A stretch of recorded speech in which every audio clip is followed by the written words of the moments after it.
proceed. The next speaker is Mr. Gerasimus, founder and CEO of Gerobo International. His title talk is AI Revolution in Cleaning and Service Robots. Mr. Gerolimatos, thank you. Thanks again. I'll just pick it up from the beginning. We are a robotics, cobotics, and drones company. For today, we chose to discuss about robotics, as this is one of the fields that we are actually active in Greece. So I was discussing about a few moments ago about the three elements that we need to have in order to be, let's say, to have operations within an industry or a logistics center. So we have to combine the use of robotics, the use of Industry 4 and Factory 5 protocols, and of course, the use of technology regarding artificial intelligence and machine learning. What we have been witnessing in many of our clients, we are seeing currently that they want to use autonomous mobile robots for many different usages. They want to use service robots, and all these things happen due to many reasons. One of the reasons is that due to the pandemic, for example, a lot of hospitals had to use AMRs so that people wouldn't get infected. For us, the main drivers of robotics adoptions have to do with some key points that we have highlighted. So we do have ESG as a main driver, the zero footprint and the eco-empowerment of the robots, assisting improving next level operations, reducing costs, of course, protecting human life, and increasing productivity. So moving forward, what we have been discussing with many people is that many people are yet to meet a robot. So not everybody is working around robots daily. They're not accustomed to that, and they don't know how to, let's say, co-work with robots. So many are also perhaps looking forward to that, but in a transformed facilities sector, many will still need the human touch in the coming years, and I will tell you how. The main issue here is that the cobots need machine learning, and by that we all understand that it's a combination of actually AI algorithms and learning and data analysis, which are all combined, so that the cobots at the end of the day will start making their own decisions. The next thing that happens with this, let's say, usage of technology is that we do see that we combine a lot of different things in a factory level. We combine the people, we combine the devices, we combine the 4G or 5G or Wi-Fi or different sensors, and of course we combine the data. So we do have a lot of different technologies that all come together in order to serve the general industry. Just to give you an idea what we mean about the general industry, and because of the title of today's presentation regards a vertical which has to do with clean tech, we can see what's been going on. Let's say we picked an example in the United States for the cobots and their usage. So we do see a rise of cobot, let's say, usage for floor cleaning robots, pool cleaning robots, etc. If we translate this into more essential data, which have to do with industry usage, you will see that we all know that we use small cleaning machines for homes, for residential use. We all know that we are kind of using it for commercial, which has not just started yet in many parts of the world, but the industrial ones are picking up very quickly.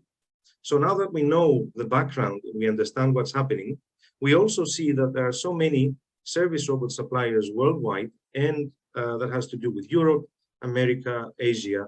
And this shows the number of service robot suppliers by region and what the, let's say, the hype, what is the actual situation and what's going to happen in the next few years. So collaborative robotics. Cobots become collaborators, and as you can see in the picture, we have so many different types of cobots. We can start from reach clerks, we can discuss about cleaning robots, we can discuss about hull cleaning robots for vessels, we can discuss about too many types. So what's coming forward is going to be very, very, let's say, nice for all of us. Now, for us, what we mean by cleaning and service cobots is that, of course, there's a collaboration. People will always have to do something, either cleaning or controlling or being, let's say, responsible for the reporting or the education that we get and the data that we get out of the robots. So just to give you an idea, any cobot can be used today, combining the technologies that we discussed with the use of the mobile phone and, of course, the 4G or SIM card that we can enter to the unit that you can see. Many different, let's say, robots can be used in cleaning for different tasks in different categories of industries, hotels, hospitals, etc. So we will see these robots coming through in the next few years for different usages. What I can show you here is that, of course, in the PowerPoint presentation, there was a small video. We can see cobot moving around a mall. So we will see scenarios like this very soon in Greece, as we haven't seen so many. And the other thing that we are going to see in front of us is many different cobots moving around on their own, navigating in different areas. So what are the functions that we use using software in order to, let's say, navigate the robots and cobots? So we can have cobots that can clean large areas. These cobots are serviced by their own workstation, so they can charge, they can fill out water, they can bring in water. They can be, they are using multiple sensors in order to avoid people, in order to, let's say, understand the environment around them. And of course, they can be dual purpose, so anyone can drive them, or they can be driven autonomously from the mobile phone or the laptop, or just from the program that we've already made, so they can start their operation. The other thing that we use in the software is that we take care of a lot of things that have to do with the, let's say, autonomous navigation. So safety is first. They can understand everything, everyone. They can move backwards. They can tell you that they are doing something so you can avoid them, or they can treat you with something, as we will see later on in the presentation. So they have a lot of technology on them, a lot of connectivity, and they're also eco-friendly, as they do have many filters and many other mechanical parts that do the cleaning. Now, in terms of the technology that we use, as you can see, we have the SLAM and perception technologies. Of course, today SLAM is moving forward to the semantic SLAM, meaning that the robots can perceive the surroundings with significantly higher precision and smarter obstacle detection, and also avoid, let's say, any kind of accidents that may occur. In terms of data management, of course, we can get the data at any time. And to do that, we need to have, of course, a thorough training of the platform and the software that we use. In terms of the productivity, you can see what they can do. So we're discussing about many different things that people used to do, but now they will not, let's say, do this tasks every day. The only thing that they will be doing is actually controlling the cobot and seeing the progress of the work. Now, this is showing what a traditional, let's say, manual operation would do, and how many hours would be needed from anyone to do more work with the traditional, let's say, machines that we use for cleaning. And the differences that you see are huge. So people can do a lot more interesting functions within their daily tasks in order to be more productive. That's the essence here.